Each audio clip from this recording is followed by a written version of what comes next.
बिस्मिल्लाहिर्रहमानिर्रहीम। अस्सलाम वालेकुम viewers, welcome to my channel cooking with Malika. उम्मीद करती हूँ अल्लाह की रहमत से करम से आप सब खैर आफियत से होंगे। अल्लाह ताला आपको हमेशा खुश रखे, आबाद रखें। व्यूअर्स, आज जो रेसिपी आपसे शेयर करने लगी हूँ वो है बन। जो बन हम बाज़ार से लेके खाते हैं, अगर हम घर में तैयार करें तो बहुत ही जल्दी तैयार हो जाता है, बहुत ही साफ़ सुथरा और बहुत ही मज़ेदार रेडी होगा। और दूसरी बात यह है कि हम ये बन बनाने वाले हैं देगचे में, पतीले में या किसी भी पैन में। ज़रूरी नहीं है कि आप ये बन बनाने के लिए अवन इस्तेमाल करें और हर एक के पास अवन अवेलेबल नहीं होता। तो इसलिए ये रेसिपी मैं आपसे शेयर करने लगी हूँ कि हम पतीले में या देचके में या कढ़ाई में किस तरह बन घर में ही मज़ेदार सा रेडी कर सकते हैं। तो चलिए अल्लाह का नाम लेकर स्टार्ट करते हैं। मेरे पास 2 कप मैदा है। 1 कप मैंने पहले ही बाउल में डाल दिया और 1 कप मैं आपके सामने डाल देती हूँ। इस मेजरमेंट के हिसाब से मैंने 2 कप मैदा ले लिया है। बिस्मिल्लाहिर्रहमानिर्रहीम। और अब ये मैदा तो हम एक साइड पे कर देते हैं। पहले हम ये मिक्सचर तैयार कर लेते हैं यीस्ट का। ये हाफ़ कप मेरे पास नीम गर्म दूध है, ठीक है। बिस्मिल्लाहिर्रहमानिर्रहीम। और इसके अंदर जो चीज़ें ऐड होंगी वो आप नोट कर लें। 1.5 टेबल स्पून हम इसके अंदर ऐड करें यीस्ट। बिस्मिल्लाहिर्रहमानिर्रहीम। और ये यीस्ट यूज़ करने के बाद आप फ़ौरन अगर बंद कर देते हैं चुटकी लगा के या बैंड लगा के तो ये ख़राब नहीं होती है। आप इसको कई मरतबा इस्तेमाल कर सकते हैं। ये देखें व्यूअर्स, ये मेरे पास इंस्टेंट यीस्ट है और इसको अच्छे से आपने यूज़ करने के बाद अच्छे से बंद कर देना है, ठीक है। इससे फिर ये ख़राब नहीं होगी। इसके ऊपर बैंड कर लें या कोई चुटकी वगैरह चढ़ा ले तो ये 1.5 टेबल स्पून यीस्ट चली गई इसके अंदर। इसको थोड़ा सा मिक्स कर लेते हैं और 2 table spoon milk powder add कर देते हैं। 2 टेबल स्पून शुगर ऐड कर देते हैं क्योंकि बन हमारे थोड़े से मीठे मीठे से होते हैं, टेस्टफुल से। और 1/4 टीस्पून इसके अंदर ऐड कर देते हैं सॉल्ट। और सारी चीज़ों को अच्छा सा मिक्स कर लेते हैं। मिक्स करने के बाद इसको 5 मिनट्स के लिए एक साइड पे रख देते हैं। ये तकरीबन 1 कप के करीब मेरे पास है नीम गर्म पानी। अगर ज़रूरत पड़ेगी डो बनाते हुए तो हम इसको यूज़ कर लेंगे, ठीक है। और यहाँ पे है 2 टेबल स्पून ऑयल। ये भी मैं इसके अंदर, आप ऑयल की जगह बटर भी यूज़ कर सकते हैं और घी भी। ये मेरे पास घी है 2 टेबल स्पून, ये मैं इसके अंदर ऐड कर देती हूँ। थोड़ा सा मैंने बचा लिया है, ये हम डो को कवर करने के लिए, उसको कोट करने के लिए यूज़ कर लेंगे। और ये सारा मिक्सचर जो है ये सिर्फ 5 मिनट के लिए आपने रेस्ट पे रखना है ताकि इसके अंदर शुगर और जो है सॉल्ट अच्छा सा मेल्ट हो जाए और साथ ये जो हमारी यीस्ट है ये थोड़ी सी राइज़ हो जाए। 5 मिनट तक इसको रेस्ट पे रखते हैं। 5 मिनट्स हो चुके हैं। चलिए अब हम डो बनाना स्टार्ट करते हैं। बिस्मिल्लाहिर्रहमानिर्रहीम। ये 2 कप मैंने मैदा लिया है और इसके अंदर 1 एग इसके अंदर ऐड कर देते हैं। अल्लाह अकबर। और अब इसके साथ ही ये जो मिक्सचर है हम थोड़ा सेंटर में जगह बनाते हैं और ये अपना मिक्सचर थोड़ा थोड़ा करके इसके अंदर ऐड कर देते हैं और साथ साथ डो को रेडी कर लेते हैं। बिस्मिल्लाहिर्रहमानिर्रहीम।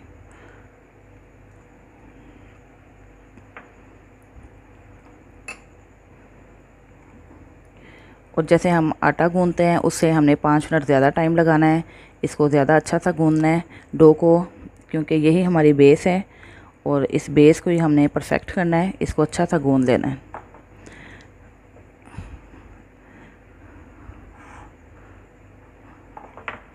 ये थोड़ा थोड़ा जो हमने यीस्ट का मिक्सचर बनाया है हम ऐड करते जाएंगे और साथ साथ डो को रेडी करते जाएंगे। हमारी डो को थोड़ा सॉफ्ट होना चाहिए, बहुत ज़्यादा हार्ड नहीं होनी चाहिए। तो व्यूअर्स, हमने इस आटे को काफ़ी अच्छा सा गूंद लिया मैदे को। और जहाँ पे आपको स्टिकीनेस महसूस हो तो आप थोड़ा सा ऑयल लगा के तो इसको आप गूंद ले ताकि हाथों से ज़्यादा चिपके ना।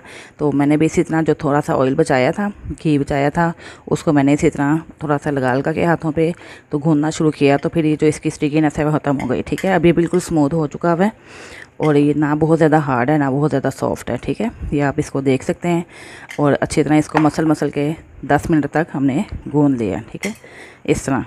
अब हमने इसको ग्रीस कर देना है और ग्रीस करके कवर करके तकरीबन 1.5 से 2 घंटे के लिए रख देना है। ये आप सारा अपना बर्तन भी ग्रीस कर लें। और ये डो जो हमने रेडी किया है इसको भी हम ग्रीस करके कवर करके रख देते हैं। ये जो थोड़ा सा ऑयल बचा था इसके ऊपर मैंने लगा दिए और किसी गर्म जगह पे जैसे किचन वगैरह में रखें ताकि ये जल्दी राइज हो जाए। किसी भी कवर से या एयर टाइट कंटेनर ले लें, उसमें रख दें, या किसी भी कवर से अच्छी तरह आप इसको कवर करके तो 1.5 से 2 घंटे के लिए रख दें या उतनी देर तक रखें जब तक ये राइस नहीं हो जाती, ठीक है। 2 घंटे गुजर चुके हैं और हमारी डो भी काफ़ी अच्छी सी राइज़ हो चुकी है। ये देखें माशाल्लाह से काफ़ी राइज़ हो चुकी है। अब थोड़ा सा हम हाथों को ग्रीस कर लेते हैं और बिस्मिल्लाहिर्रहमानिर्रहीम इसके अंदर जितनी भी एयर है ये सारी निकाल लेते हैं।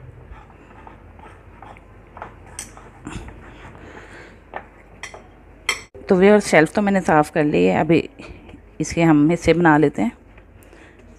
बिस्मिल्लाहिर्रहमानिर्रहीम।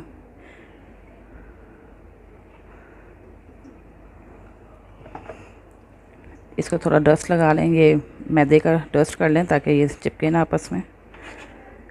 ये हमारे 4 पार्ट हो गए और जितना आप बन बनाना चाह रहे हैं बड़ा या छोटा उसके मुताबिक आपने साइज़ कर लेने, ठीक है। बिस्मिल्लाह।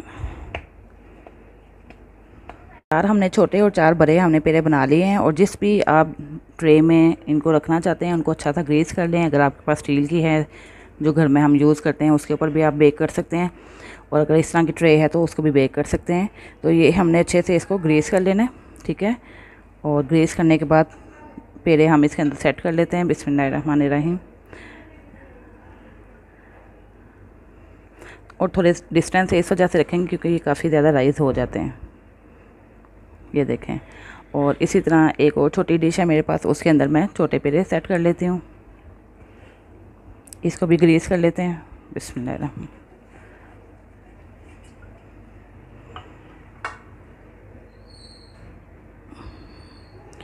इसकी हम स्लाइडर बना लेते हैं। स्लाइडर बनाने के लिए इसको हम थोड़ा साथ साथ रखेंगे तो ये स्लाइडर बन जाएगा, ठीक है, इस तरह। तो अब इसको सेट कर लेते हैं और इसको हमने इसके ऊपर से भी ग्रीस करना है और इसको तकरीबन हाफ़ एन आवर के लिए हम दोबारा राइज़ होने के लिए रख देते हैं। ये अच्छा सा ग्रीस कर लेते हैं ताकि ऊपर से ये हार्ड ना हो जाए पोर्शन इसका। तो वेयर्स हाफ़ एन आवर गुजर चुका है। तो चलिए हम अपने रखते हैं। माशाल्लाह से ये देखें ये डबल राइस हुआ है और कितना ज़्यादा ये फूल गया। अब हम थोड़ा इसको सेपरेट करते हैं, थोड़ा पीछे पीछे करते हैं ताकि ये आपस में जुड़ ना जाएं। और आपस में जुड़ भी गए तो परेशान होने की बात नहीं है क्योंकि ये फिर से अलग हो जाएंगे। अगर हम नाइफ़ के ज़रिए करेंगे अलग हो जाएंगे, ठीक है। ये माशाल्लाह से काफ़ी राइस हो चुके हैं। अब आपने बस 2 ही काम करने हैं। एक तो ये कि हमने इसके ऊपर एग की योक जो है वो स्प्रेड करनी है, ठीक है। और दूसरा हमने तिल लगा देने हैं। तिल जो है ऑप्शनल है, अगर आप लगाना चाहते हैं लगा लें, अगर आप पसंद नहीं करते तो आप इसको स्किप भी कर सकते हैं। रहमान रहीम। इसका एक अच्छा सा कलर आ जाएगा योक लगाने से। ये हम सारा स्प्रेड कर देते हैं इसके ऊपर। हम स्लाइडर बर्गर बनाने वाले हैं इसलिए मैंने पहले से इनको साथ साथ रखा था।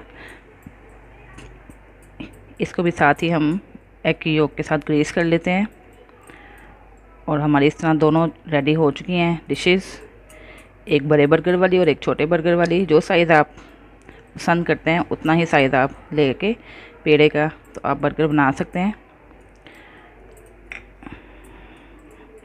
चलिए अब हम इसके ऊपर लगा देते हैं वाइट तेल। ये देखें मेरे पास मौजूद है। बिस्मिल्लाहिर्रहमानिर्रहीम।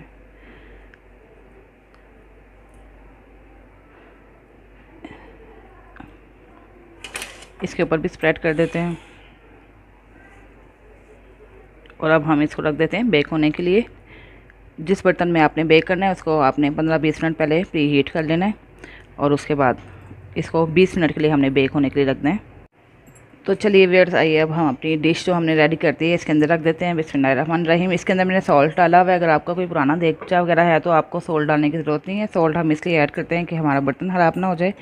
और मेरा तो बर्तन पहले से ही रफ़ है लेकिन फिर भी मैंने सॉल्ट ये यूज़ कर लेती हूँ बेकिंग के लिए, अलग से ही रखा हुआ है। तो इसके ऊपर हम ये एडजस्ट कर लेते हैं। कढ़ाई मैं इसलिए लेती हूँ कि रखना और निकालना आसान हो जाता है, ठीक है। और अब इसके ऊपर हम इसको कवर करते हैं और 20 मिनट्स हो चुके हैं, चेक कर लेते हैं। ये देखें अभी ये कम्प्लीटली रेडी नहीं हुए हैं, अभी हमें थोड़ा और बेक करना होगा। तो अब हम उस वक्त तक बेक करेंगे जब तक इनका अच्छा सा कलर नहीं आ जाता। तो मैं आपको फिर परफेक्ट टाइम बता दूंगी। तकरीबन हम मज़ीद 10 मिनट के लिए और इसको रखेंगे और इंशाल्लाह ये 30 मिनट में रेडी हो जाएंगे। व्यूअर्स हमारी एक डिश तो रेडी हो चुकी है, तकरीबन 30 से 35 मिनट में हमारे ये रेडी हुए हैं और ये ऊपर से कलर भी अच्छा सा आ गया है और नीचे से भी आप देख सकते हैं अभी काफ़ी गर्म है, लेकिन मैं आपको नीचे से दिखाती हूँ, नीचे से अच्छे से कुक हो चुके हैं। ठीक है, तो अब हम इसको अभी यूज़ नहीं करेंगे, इसको हमने किसी भी जो है जाली में या स्टैंड में या कोई भी चीज़ अगर आपके पास अवेलेबल नहीं है तो आप इसके ऊपर, ये जैसे हमारे घर में छलनियाँ मौजूद होती हैं तो इसके ऊपर आप रख दें। ठीक है, बिस्मिल्लाहिर्रहमानिर्रहीम। थोड़ा सा इसको हम ठंडा होने देंगे।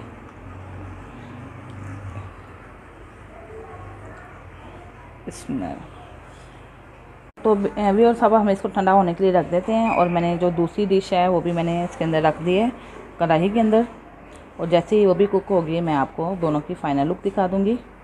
तो व्यूअर्स हमारे मज़ेदार से बर्गर रेडी हो चुके हैं, जैसे कि आप देख रहे हैं बहुत ही सॉफ्ट और बहुत ही फ्लफ़ी रेडी हुए हैं और माशाल्लाह से छोटे भी बर्गर रेडी हो गए हैं और बड़े भी। और ये देखिए हमने 2 कप में माशाल्लाह से 8 बर्गर रेडी कर लिए हैं और ये बहुत ही सॉफ्ट है। मैं आपको अंदर से भी दिखाना चाह रही हूँ। बिस्मिल्लाहिर्रहमानिर्रहीम, ये देखें